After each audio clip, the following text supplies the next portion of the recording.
In the wake of negative media coverage that started with the Rodney King incident in 1992, followed by the Rampart scandal in 1998, the elected officials of Los Angeles agreed to a comprehensive court settlement of a civil rights case brought by the U.S. Department of Justice against the Los Angeles Police Department.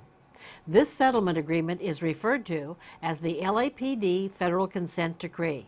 It was to be enforced for 5 years, and if in compliance for 2 consecutive years, the LAPD would be relieved of the federal oversight and monitoring costs and procedures.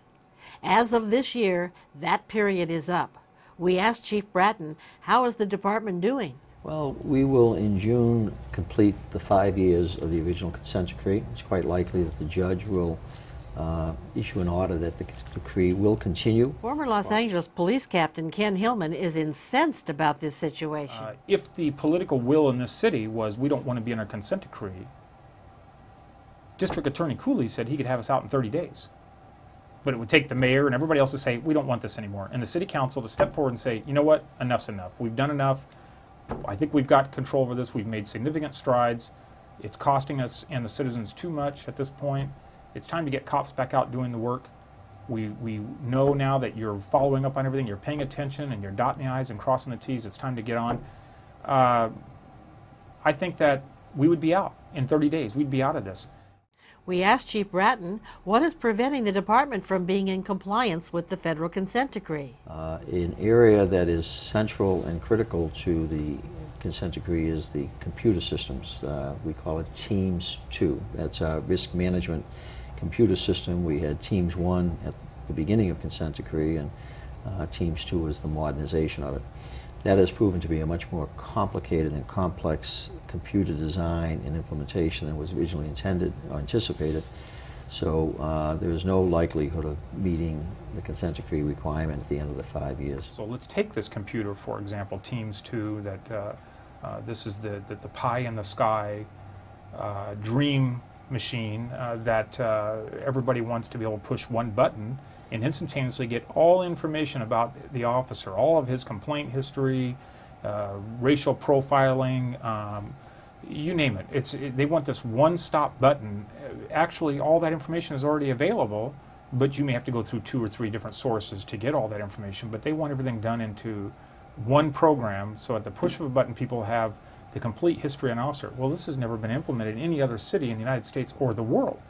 So basically, what they're asking to do is build a pie-in-the-sky machine at a cost of millions and millions and millions of dollars, and so far nobody has been able to build a machine to do all of these things. So now the federal judge has come out this week and said, well, we're still in substantial non-compliance with the consent decree, therefore we're going to stay in it until we build the dream machine. There doesn't seem to be a sense of urgency from Chief Bratton. Since my appointment, I have embraced the idea of the consent decree from a positive perspective that, 1, we have to comply with it, there's no getting around it, but 2, that it effectively will give the Los Angeles Police Department best practices in many, many areas. Use of force, discipline, computer systems to monitor our employees. You know, my question is, at the price tag that this is running, can we continue to afford building this dream machine when that information is already available out there for us? That would give us the entire training documents of an officer, his complaint history, his stops, everything about this person. It's already there. We have all that information. It's just you have to go to multiple sources to get it. At what cost? You know, I'm a citizen of the city of Los Angeles, and I want to see my dollars going to policing the city of Los Angeles, not to just auditing cops. Chief Bratton defends the cost of the decree. And while there has been some cost, a lot of what is oftentimes talked about as cost is really investment. This is an organization that the city had not invested a great deal of money in many key areas, and now in the consent decree has been forced to do that. And the city will reap the benefits of that investment in that we will hopefully reduce the number of lawsuits against the department for misbehavior of our personnel. That will save money ultimately, so that the investment of some millions now will save many millions more in the future. At one time, it was estimated there would be over 300 sworn personnel involved in the implementation of the consent decree at their desks, involved in processing everything that was needed. How many do we have now? I couldn't even begin to tell you, because once again, you have no ability to pull away people that are working on essential components of managing the department and that have consent decree responsibilities. Former Deputy Chief Dave Gascon identified another cost of the consent decree. If you're going to have 300 people working on the consent decree, you have to ask the question, who are these people and where did they come from? Who they are our best and brightest that used to work in the field providing safety and security for the public. To implement the consent decree, we have to go out and get the best talent we can to execute it. So they come out of the field. If you were to be relieved of the consent decree, as it was hoped originally that after 5 years you would be, wouldn't that free up money and officers to put them on the streets? Not a great deal. The bulk of the people we have doing what I've described as consent decree related activities would probably continue in that capacity. Their responsibilities might change somewhat, but there's not going to be a significant post-consent decree benefit that all of a sudden hundreds of officers are freed from their desks to go running into the streets. This doesn't work that way. So one of the most onerous provisions of the consent decree is the requirement to document all stops by police officers to determine if they were engaging in racial profiling. Former Chief Bernard Parks explains that the data gathered from this documentation is useless. Every officer that stops someone has to create a new form to have it monitored as to the race and circumstances of why they stopped someone. It goes into a computer and they report it once a quarter that so many people of different ethnic groups were stopped by the police department. No one yet knows what that means other than that they were stopped. What impact has it made? Everyone throughout the nation who collects data has said we can't figure out what to do with it. But yet politically people keep counting it because they think it's politically correct. But no one to date has found a meaningful use of collecting data. And there has not been a police department in America yet that has been able to develop a system to analyze that data to determine if the department is engaging in racial profiling or individual officers engaging in racial profiling. So the whole thrust of gathering that information was for that purpose. And many departments around the country are engaged in similar activity. And unfortunately, it might prove to be too complicated a set of circumstances to analyze. So former Chief Parks is correct that. In the meantime, the voters and the citizens of this city are paying to the tune of $300 million so far for the implementation, and every year we stay in, $30 to $50 more million a year. The entire budget for Inglewood Police Department is probably $30 million a year. And here we are taking an equivalent of an entire Inglewood, probably Inglewood, Hawthorne, El Segundo, and another department, and combining them, and we have that many people auditing cops under the consent decree right now. So we've taken a huge force, probably 300 plus personnel, to put them in audit positions in which the chief says these is his way of doing business. Well, we've got more people auditing cops than we do cops out there investigating crimes. Chief Bratton defends the need for auditing his police officers. This was a department also that probably did not have a sufficient number of auditing capabilities to meet the needs of a modern and progressive police organization. We now have a first-rate auditing capacity, and after the consent decree is complied with, that's still going to stay in place. Myself, Mayor, City Comptroller, City Council are not going to be willing to get rid of the auditing capacity of the department, which is critical to really managing it. Former LAPD Inspector General Jeffery Eglash agreed that there was much duplication in the audits required by the consent decree. And so the consent decree mandates that the department periodically audit its usage of informants. And then it requires that that audit come to the Inspector General's office. And then we audit the audit. We audit the audit.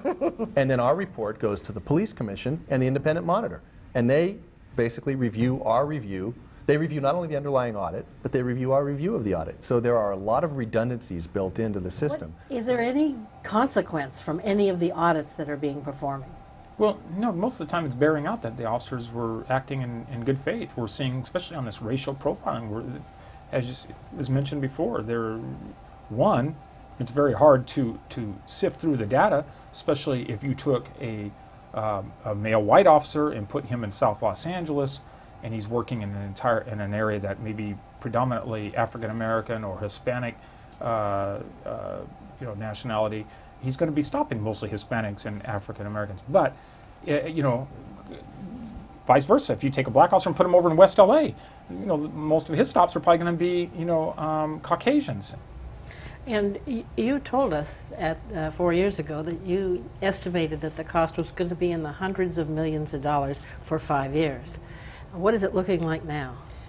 We'll probably have to wait till all is said and done, and the figures nobody really knows, because so much of what is talked about as a consent decree cost is effectively the business of doing the business of policing and doing it to the best of our abilities. The cost of auditing functions, for example, some of the equipment that's had to be purchased to ensure that we're meeting the terms of the consent decree. A couple of weeks ago, the mayor came out and said, we're looking at a possible $200 to $300 million shortfall in the city. We may have to layoffs, or you know, we'll have to freeze all hiring. We may have to lay off people. And I'm sitting there saying, well, there's the consent decree right there. So what, are we going to start laying off people? We're going to cut services everywhere else so that we can continue to over-monitor the police department to the point where there's really no useful, how can you say, the outcome is not being productive. I mean, in spite of the cost and inconvenience to the department, Chief Bratton still supports the implementation of the federal consent decree. I think the investment and benefit potential will far outweigh any of the costs. Well, I think that the problem here is that Chief Bratton previously was an associate with Kroll, and he was put in a position to oversee and monitor the implementation of the consent decree on the LAPD prior to being selected as the chief of police. So I don't know if there's really an incentive for the chief to get out of the consent decree, because in turn, if he were to get the police department out of the consent decree, his friends and associates at Kroll would no longer have a job with the city of Los Angeles. We want to know what you, the viewers, think. Please respond to our survey. 1. What do you think about the federal consent decree? Do you agree with LAPD Chief Bratton, who says this is an investment and many parts of the agreement should continue? Or do you agree with former Captain Hillman, who says we don't need to continue and questions the relationship between the federal monitor, Kroll Associates, and Chief Bratton, who was their former employee? Number 2, even though the LAPD has not been successful in the last 5 years in their efforts to develop the experimental Teams 2 computer system, do you feel it is still necessary? Number 3, do you think the federal judge should relieve the LAPD from having to gather racial and ethnic background on all police stops because the data has been proven useless? Please respond to our survey and make sure to leave your comments below. Thank you.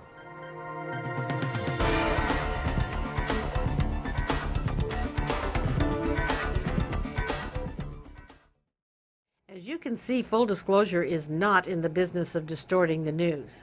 We're not in the business of trying to convince our viewers, only to inform them. We're a nonprofit educational organization.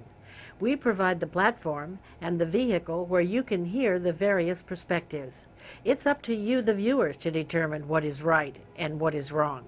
If you want full disclosure to continue to shine the light of truth on important issues that the mainstream media just won't do, then we need your support.